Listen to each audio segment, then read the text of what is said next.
なんて言ったっけな、名前忘れたわ。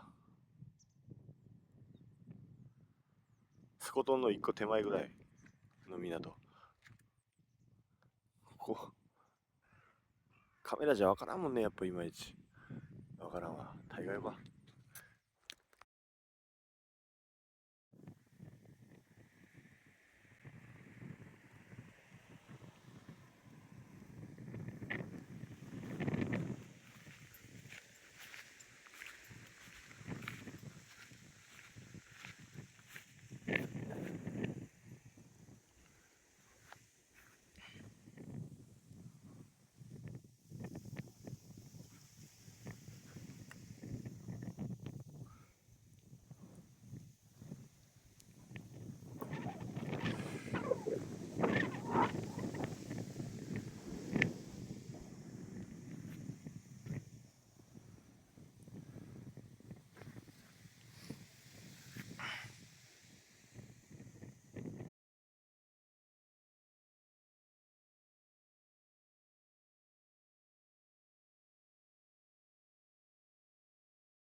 スコトン岬、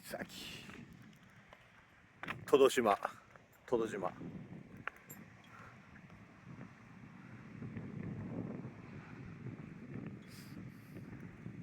なんだろうね、トドが寝てるように見えるって言ってたかっけ、そういえば。違ったっけ。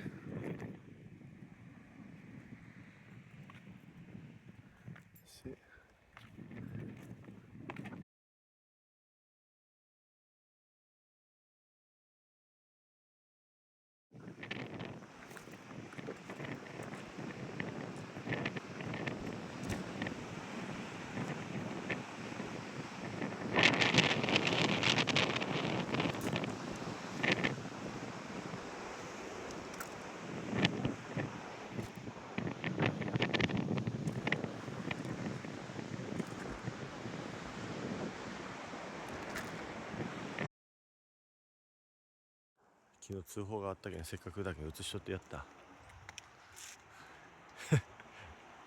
記念に。